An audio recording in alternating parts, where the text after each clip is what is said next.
ये कबाब खाने में जितना टेस्टी, क्रिस्पी और चटपटा है, उससे कहीं ज़्यादा पौष्टिक भी है। तो फ्रेंड्स, आज मैं बनाने वाली हूँ फूल गोभी का बहुत ही टेस्टी और क्रिस्पी कबाब। एक ही नाश्ता में आपको टिक्की, पकौड़े और बड़ा सभी का टेस्ट मिलेगा। अगर आपने एक बार इस तरह से कबाब बनाकर खा लिया तो यकीन मानिए फिर इसी तरह से हमेशा बनाकर खाएंगे, क्योंकि ये खाने में गजब का टेस्टी है। तो चलिए बनाना शुरू करते हैं फूल गोभी का बहुत ही टेस्टी और क्रिस्पी कबाब। फ्रेंड्स, आपसे बस एक छोटी सी रिक्वेस्ट है, अगर अभी तक आपने हमारा चैनल सब्सक्राइब नहीं किया है तो प्लीज इसे सब्सक्राइब अवश्य कर लें, और अगर वीडियो पसंद आए तो प्लीज वीडियो को लाइक जरूर करिएगा। गोभी का कबाब बनाने के लिए यहाँ पर मैंने एक फूल गोभी लिया है। तो सबसे पहले इसके नीचे के डंठल और ग्रीन पार्ट अलग कर लेंगे और इसके फ्लावर निकाल कर अलग कर लेते हैं। जब भी कोई मेहमान आए तो आप ये नाश्ता झटपट बनाकर रेडी कर सकते हैं। और इस समय गोभी का सीजन चल रहा है तो गोभी आपको इजीली मार्केट में मिल जाएगा। अब इसके मैंने सारे पीस अलग कर लिए हैं, तो अब इसे थोड़ा छोटे छोटे पीस में काट लेते हैं, तो इसे ग्राइंड करने में प्रॉब्लम नहीं होगी। तो इसी तरह से हम सारे गोभी के डंठल और फूल सभी को छोटे छोटे पीस में काट लेते हैं। अब यहाँ पर सारे गोभी को मैंने इस तरह से छोटे छोटे पीस में काट लिया है। तो अब लेंगे एक मिक्सर जार और इसमें सारे गोभी डाल देते हैं।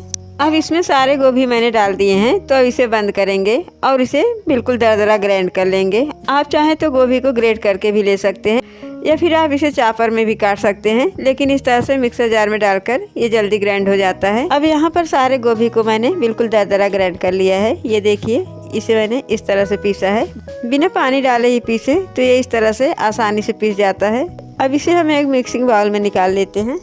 अब यहाँ पर मैंने सारे गोभी निकाल लिया है, तो अब इसमें कुछ चीज़ें और ऐड कर लेते हैं। एक बड़ी साइज की प्याज को मैंने यहाँ पर बिल्कुल बारीक काट लिया है, इसे इसमें डाल देते हैं। और यहाँ पर आधा बाउल बारीक कटा हुआ हरा धनिया लिया है, इसे डाल देते हैं। 2-3 हरी मिर्च को मैंने बिल्कुल बारीक काट लिया है, इसे भी डाल देते हैं। मिर्च आप कम ज़्यादा कर लें। अब इसमें कुछ मसाले भी ऐड कर लेते हैं। 1/4 चम्मच हल्दी पाउडर डालेंगे, इससे इसका कलर अच्छा आएगा। 1/4 चम्मच लाल मिर्च पाउडर डालेंगे, मिर्च आप कम ज़्यादा कर लें। हमने हरा मिर्च भी डाला है इसलिए कम डाल रहे हैं। 1/4 चम्मच गरम मसाला डालेंगे। 1/2 टीस्पून साबुत धनिया को मैंने इस तरह से बिल्कुल दरदरा कूट लिया है, इसे डालेंगे। धनिया इस तरह से कुटा हुआ रहता है तो खाने में इसका टेस्ट बहुत अच्छा लगता है। टेस्ट अकॉर्डिंग नमक डालेंगे, नमक आप कम ज़्यादा कर लें। इसे टेस्टी और चटपटा करने के लिए 1/2 टीस्पून अमचूर पाउडर डालेंगे। अमचूर पाउडर नहीं है तो आप इसमें नींबू का रस या फिर चाट मसाला भी डाल सकते हैं। अब यहाँ पर मैंने 1/4 चम्मच अजवाइन लिया है, इसे हाथ में लेकर थोड़ा सा क्रश करके इसमें डालेंगे, तो इससे इसका टेस्ट और खुशबू दोनों ही बहुत अच्छा आएगा। अब इसे अच्छे से मिक्स कर लेंगे, जिससे गोभी में सारे मसाले अच्छे से मिल जाएं। अब यहाँ पर मैंने 1 कप बेसन लिया है, इसमें से आधा बेसन इसमें डाल देते हैं, 4 टेबल स्पून के करीब। बाकी आधा रख देते हैं, बाद में ज़रूरत पड़ी तो फिर यूज कर लेंगे। अब इसी के साथ मैंने 1/4 कप यानी 3 बड़े चम्मच के करीब चावल का आटा लिया है, इसे डाल देते हैं। अब सारे चीज़ों को अच्छे से मिक्स कर लेते हैं। इसमें हमें पानी नहीं डालना है, गोभी में इतना पानी रहता है, इसे ऐसे ही मिक्स कर लें तो भी ये मिल जाएगा।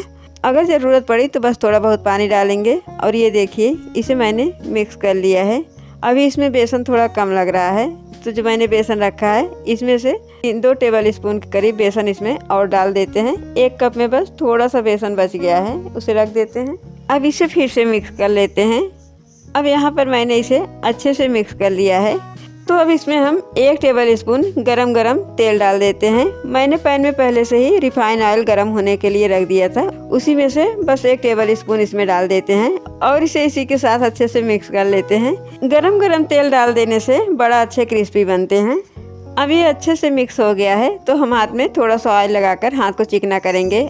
अब इसमें से थोड़ा थोड़ा बैटर लेंगे और इसे हाथ में लेकर इस तरह से गोला कर लेंगे और अब इसे थोड़ा सा चपटा कर लेते हैं और इसे बिल्कुल बड़ा का शेप दे देते हैं। आप चाहें तो इसे पकौड़े की तरह भी बना सकते हैं या फिर इस तरह से बना सकते हैं या फिर गोला भी बना सकते हैं। तो अब इसी तरह से हम सारे कबाब बनाकर रेडी कर लेते हैं। और ये देखिए, अब ये बन गया तो इसे रख देते हैं और इसी तरह से और भी कबाब बना लेते हैं। थोड़ा सा बैटर लेंगे, इसे गोला करेंगे, उसके बाद इसे चपटा करके बिल्कुल कबाब का शेप दे देते हैं और ये भी बन गया। इसी तरह से हम सारे बड़ा बनाकर रेडी कर लेते हैं। अब हमारा इतना बड़ा बन के रेडी हो गया है, तो बस अब कुछ नहीं करना है, बस इसे फ्राई कर लेते हैं। अब यहाँ पर मैंने पैन में तेल पहले से गर्म होने के लिए रख दिया है और तेल अच्छे से गर्म हो गया है। तेल हमें बहुत ज़्यादा गर्म नहीं करना है, इसलिए गैस को मीडियम फ्लेम पर ही रखेंगे। अब इसमें एक एक करके जितने बड़े आ जाते हैं उतना डाल देते हैं। इस समय गैस को लो टू मीडियम फ्लेम पर ही रखेंगे, जिससे बड़ा धीरे धीरे अच्छे से अंदर तक सिक जाए।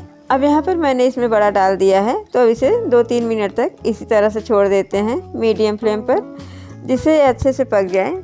अब ये एक तरफ हो गया है, तो अब हम एक एक कबाब धीरे से पलट देते हैं। और ये देखिए अभी एक तरफ गोल्डन ब्राउन हो गया है। अब इसे दूसरी तरफ भी 2 मिनट तक इसी तरह से छोड़ देते हैं, जिससे अच्छे से पक जाए। और इसे उलट पलट के अच्छा क्रिस्पी और गोल्डन ब्राउन होने तक अच्छे से फ्राई कर लेते हैं। और ये देखिए अब ये दोनों तरफ गोल्डन ब्राउन हो गया है और अच्छे से पक भी गया है। तो अब इस स्टेज पर इसे निकाल लेते हैं। इसे इस तरह से आधा मिनट रखकर इसके तेल छान लेते हैं और इसे निकाल लेते हैं। और ये देखिए ये देखने से ही लग रहा है कि कितना क्रिस्पी बना है। तो अब इसी में और भी बड़ा डाल देते हैं और इसे भी इसी तरह से 2 मिनट छोड़ देते हैं। अब ये एक तरफ हो गया है, तो इसे भी पलट देते हैं और इसे उलट पलट के अच्छा क्रिस्पी और गोल्डन ब्राउन होने तक फ्राई कर लेते हैं। अब ये भी गोल्डन ब्राउन हो गया है, तो अब इसे भी हम निकाल लेते हैं। तो इसके भी सारे तेल छान लेते हैं और इसे भी सेम टाइप से निकाल लेते हैं। अब फूल गोभी का गर्मा गर्म कबाब सर्व के लिए रेडी है। ये बहुत ही टेस्टी और चटपटा बना है। आप इसे बच्चों के टिफ़िन में दे सकते हैं, सुबह शाम के नाश्ते में बनाकर खा सकते हैं।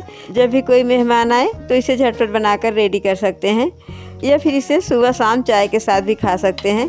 अब मैं आपको एक तोड़ के दिखा देती हूँ ये कितना क्रिस्पी बना है। आप इसे बनाकर खाएं और कमेंट करके ज़रूर बताइएगा आपने इसे कैसे बनाया और ये बड़ा आपको खाने में कैसा लगा। अगर वीडियो पसंद आए तो आपसे निवेदन है प्लीज़ वीडियो को लाइक और चैनल को सब्सक्राइब ज़रूर करिएगा। वीडियो को एंड तक देखने के लिए थैंक यू।